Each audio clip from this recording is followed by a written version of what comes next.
Thought I'd better do a bit of an update on the MC22 again today, with today's work and the things we've been doing with it.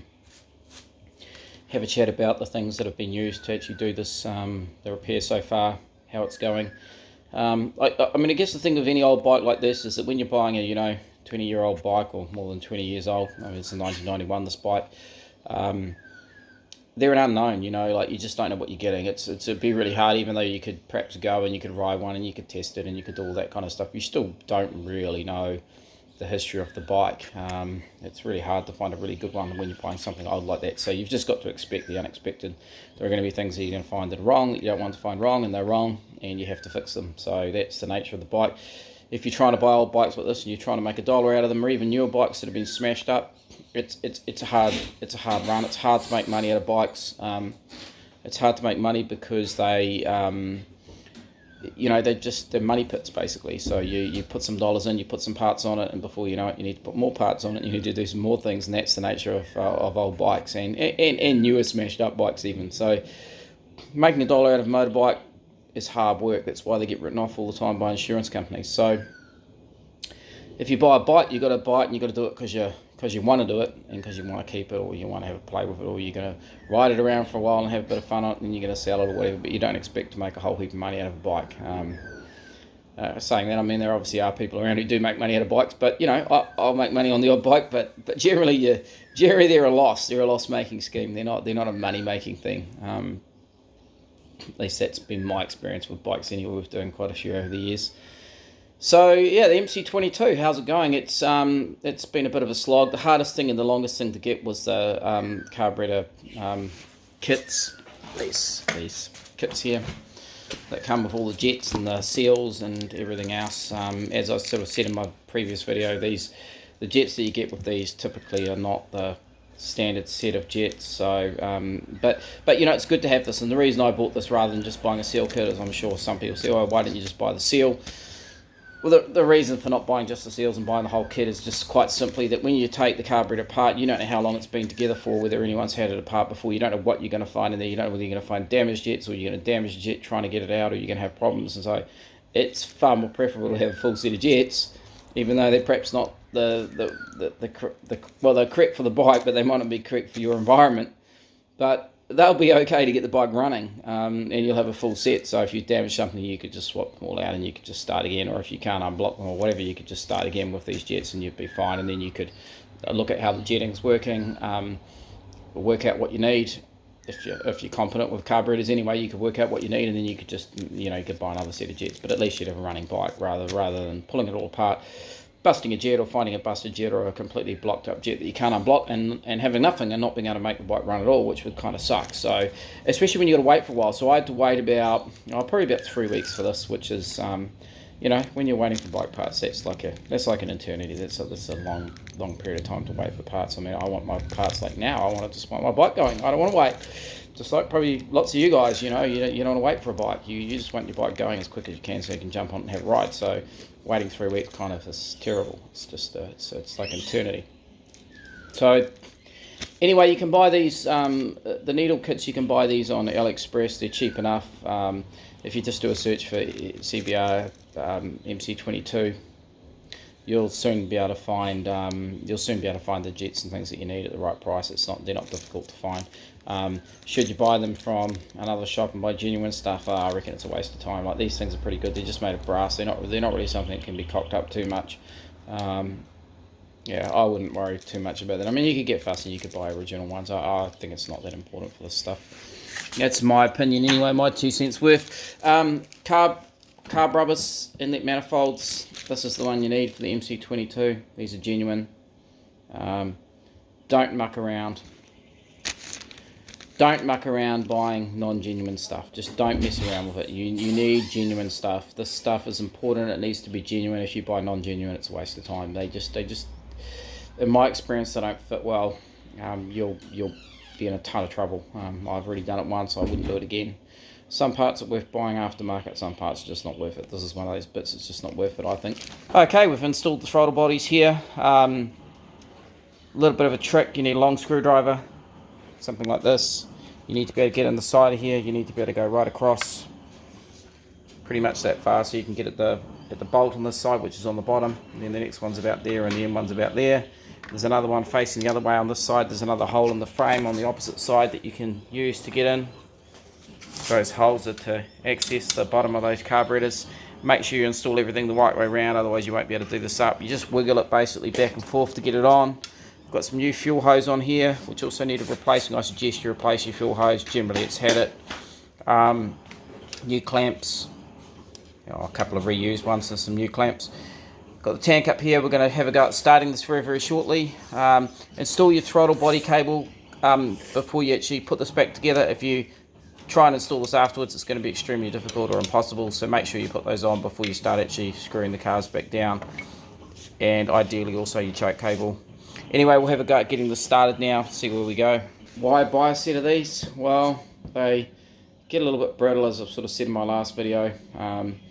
These ones are not too bad. I probably could have reused these, but you know, they're kind of on that verge of being not the best, and it's just better to just replace them. It's such a hassle job to do, and for the sake of, you know, even if it costs you $50 to do it, spend the $50, do it right, then you can ride the bike for a long time. You don't have to do it again.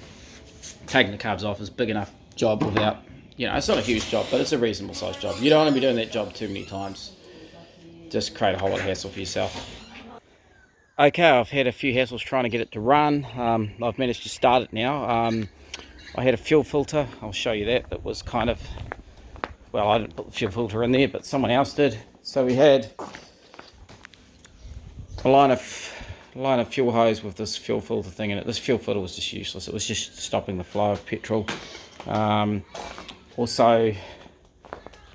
So what am I looking for next? Fuel petcock. Fuel petcock's just pretty much had it. It's leaking. So that fuel filter was the first problem. The second problem was that we've got a slight leak out of the actual petcock here, and this pipe here. This is like a little pump that drives like a little kind of diaphragm inside here. It's driven from the engine via engine pressure vacuum, and it's this vacuum hose is too short. It was a bit bung on the end.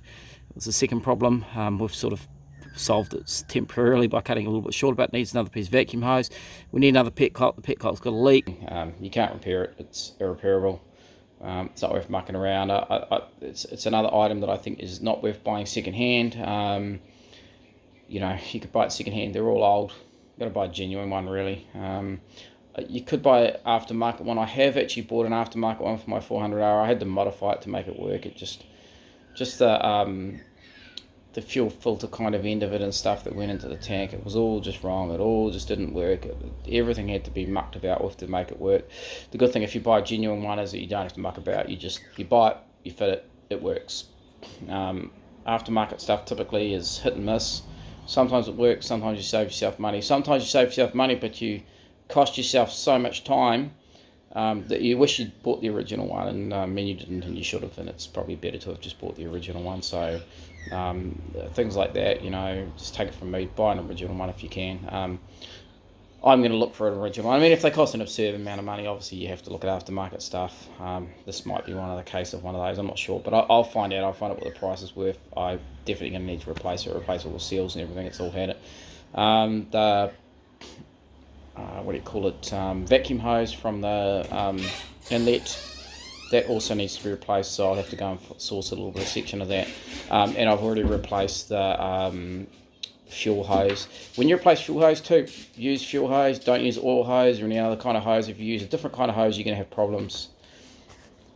Don't use any other kind of hose. If you use another kind of hose, you're going to have problems. You don't want to have problems with your fuel hose, and it can leak and it can cause all sorts of nightmares. So just use the right stuff. It's not hard to find. Hunt some down. Use the right thing. Don't use hydraulic hose or something stupid, because it's just not the same stuff and it just doesn't last. Then we just basically got the piece of fuel line, which is just also a little bit too short at the moment, which is also just going now straight from the petcock straight to the engine, and now we can start the bike. It's not revving correctly yet because the carbs are not set up, but I'll show you the bike going.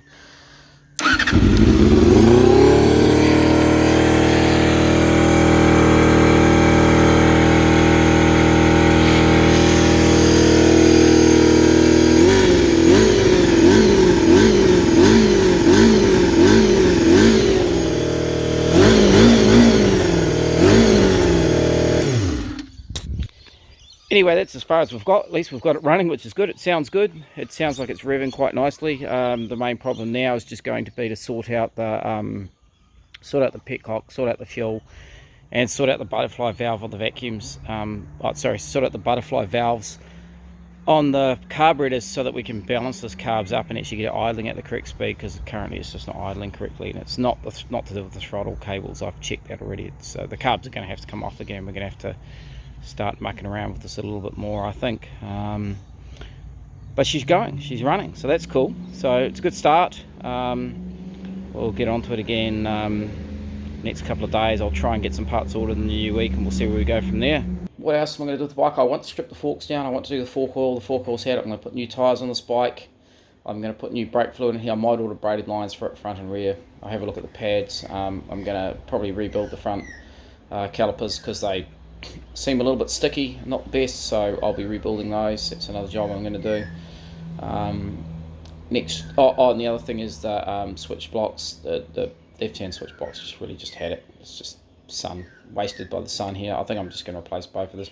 I might even just put, whatever I can find off another late model sports bike, second-hand ones on, and so long as they fit those bars, it doesn't really matter. I can modify all the switch blocks to make it work. So I think probably that's what I'm going to do. I think that's probably going to be just less hassle and less costly to do it that way, and it's going to look good when it's done. I've got the grips to go on, I've got the bar ends to go on. I'm going to buy some folding levers, because if you drop your bike, there's nothing worse than having your levers snap, so folding levers are a must, I think.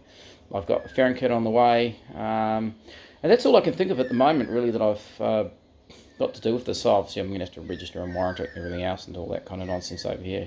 Get the pink slip done and all that carry on. So that'll be an interesting process in itself as well. Oh, the key, that's the other thing. I'm having a problem with the key. The key's a bit bent and it's a bit naff.